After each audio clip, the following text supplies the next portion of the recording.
Hello, Lou's Uncle Jim. The work is done, so it's time to have fun. So let's blow up some milk jugs. But we're going to do it unconventional as usual. And we're going to shoot a 45 ACP, except for we're going to use a 45 Colt bullet, 45 long Colt, whatever you want to call it. So there's a difference there. There's definitely volume difference. And so I have this mold here that does deep hollow points, shallow hollow points, and flush. So we're going deep and we're going home. However, on a deep hollow point like this, with semi-soft lead, you got to worry about fragmentation, which could be a good thing or a bad thing. But I'm trying to slow her down to Chinatown. So I'm going to use a gun that's going to be the slowest of what I got. So this is a 4.5-inch barrel on a Springfield XD. And that's the slowest barrel I got. And we're going to shoot it suppressed so I don't piss off the wife and the cats with the doors open when I shoot it in the backyard in a few minutes here. So we're going to do that. It's got suppressor height sights.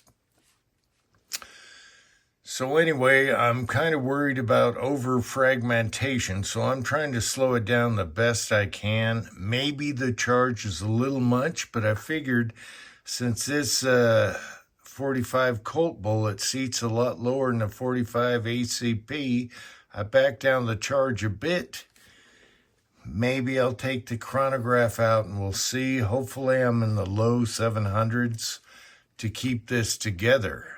Otherwise, fragmentation is good. But this is for going slow and see what happens, okay? There's nothing wrong with going slow if you got some action. So one more thing is, the crazy Scotsman American, whatever he calls himself now, just did a video on a tack light, which he totally hated.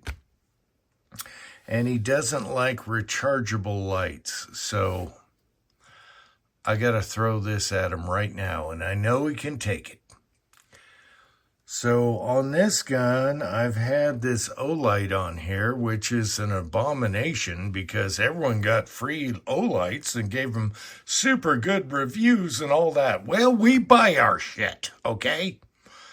And I actually like the O-light Mini. It's adjustable. And guess what? I haven't charged this thing forever. Watch this. And it still lights up. I haven't charged that forever. So he didn't like magnetic charging lights. I'm old school. I warmed up to it though. And my offer still stands. I have a whole case of 123 batteries that are expired. I'm kind of warming up to the magnetic chargers. We have quite a few and they work. And again, I haven't charged this thing forever. And look at that. So there's that. I know the Scotsman can take it. He can take mean tweets and he can handle the trolls. So there you go, Scotsman. That's for you. You just posted that video. So I thought I would retort. Okay. There is a purpose for rechargeables as long as they last, depending on brand. And a lot of people hate O-light. I happen to love the O-light Mini for guns, for pistols. All right, so we're going to shoot this suppressed, suppressor height sights, short barrel, 4.5, the shortest barrel I got in 45, and we'll see what happens. Maybe I'll drag the cat chronograph out there that's been abused a million times, and let's see what happens. Now, this is a gigantic hollow point. It's probably going to frag no matter how slow I go, but there's a purpose for slower rounds and casting your own. So, hey, what the hell? Let's see what happens. All right.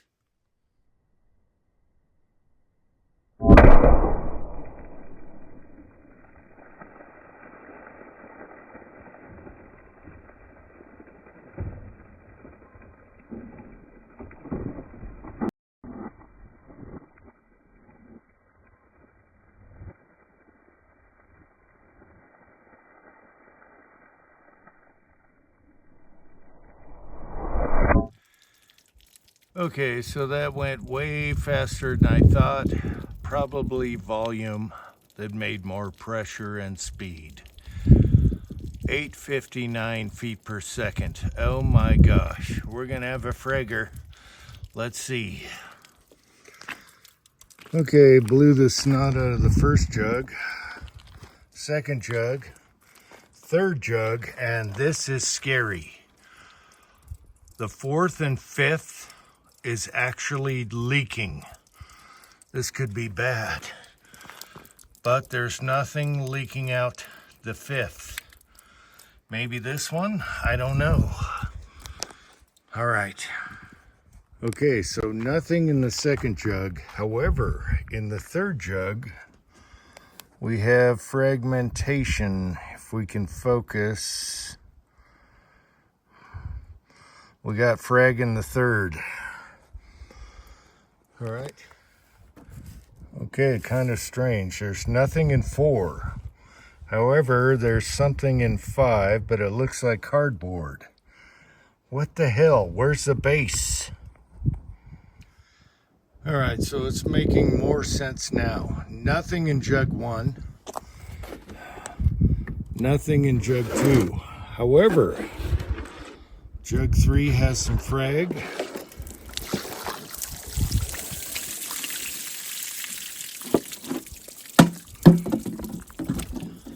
Okay, there is the fragmentation from jug three. Let me pull them out for you. Gnarly bits.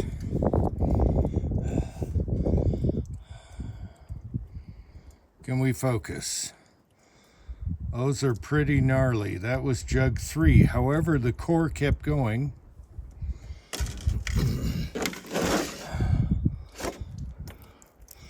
Jug four has nothing in it. But then we found the core in jug five. So that's good. We captured.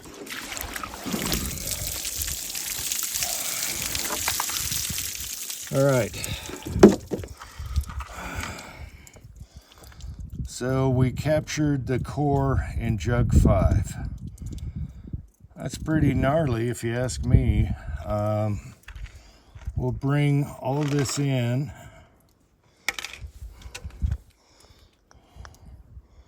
We'll bring all this in and weigh it. Can we focus for a change? All right, we'll bring all that in and weigh it. So jug three had the fragments, jug four had the core. No, jug five had the core. All right. All right, so I got a lot more feet per second than I expected. However, it's hard to judge volume. So when you fill the volume with the case with a big, long 45 Colt bullet in a 45 ACP, you're going to have more pressure, more feet per second, and that's what happened here. Now, this is kind of impressive. A lot of people like perfect mushrooms and all that, but look at this. Usually, when I'm shooting softer lead with a big hollowpoint, I'll get frag in the first or second jug. This went all the way to the third jug. And look at these monkeys right here. Let me show you these. Let me show you these close up here. Look at these gnarly bits that went all the way to the third jug. Here's another one. And both of these were found in the third jug. Devastation. And then the core was found in the fifth jug. Nothing in the fourth, nothing in the second or first.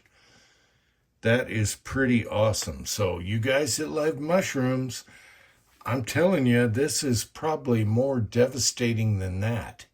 It left a pattern like this through the cardboard. So let's weigh these out. The bullet originally was 222.5 grains exactly. These are the fragments that went in all the way to the third jug. And that's impressive by itself. So we got 716 grains, 716. And then the core went all the way to the 5th jug, and that's 138.4 grains. So altogether, it's 210 on the button. So we lost 12 grains, 12.5 grains somewhere. But I'll tell you right now, that was pretty impressive going to the 3rd jug. And so let's try and measure this out. The frags are more impressive than the bullet. Look at how wide that frag is. Very impressive. And they made it all the way to the 3rd jug. Now, normally with soft lead and a deep hollow point, I'll get it in the 2nd jug, 1st jug. These right here, let's do a close-up. They made it all the way to the 3rd jug. And then the core kept traveling to the 5th jug. So it's kind of a win-win type situation if you're not a mushroom guy. So let's measure the core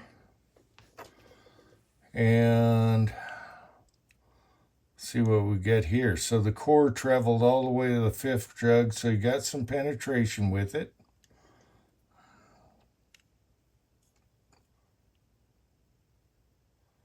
Four, 5, 6, 5. 4, 6, 1. I know it's bigger than that somewhere. 4, 6, 2. And look at the frag. Look at the frag on this guy. 7, 6, 7. Let's try and focus here. And then this frag was 7, 4, 5. 7, 4, 9. I don't know. You can pick it out. You want a mushroom or you want some frag on the 3rd jug and then penetration all the way to the 5th jug. I'm pretty impressed. The brass was great. It just went faster than I thought, probably because the 45 Colt bullet is so long. I tried to adjust for the volume. However, brass turned out perfect, and it was quiet and soft to shoot. So that's actually a really good load here. Let's do a close-up here. These fragments are more devastating than the core. You tell me, you want a perfect mushroom or you want that in the 3rd jug and then want a core in the 5th? It's up to you. Place your votes. Until next time, America, that was fun.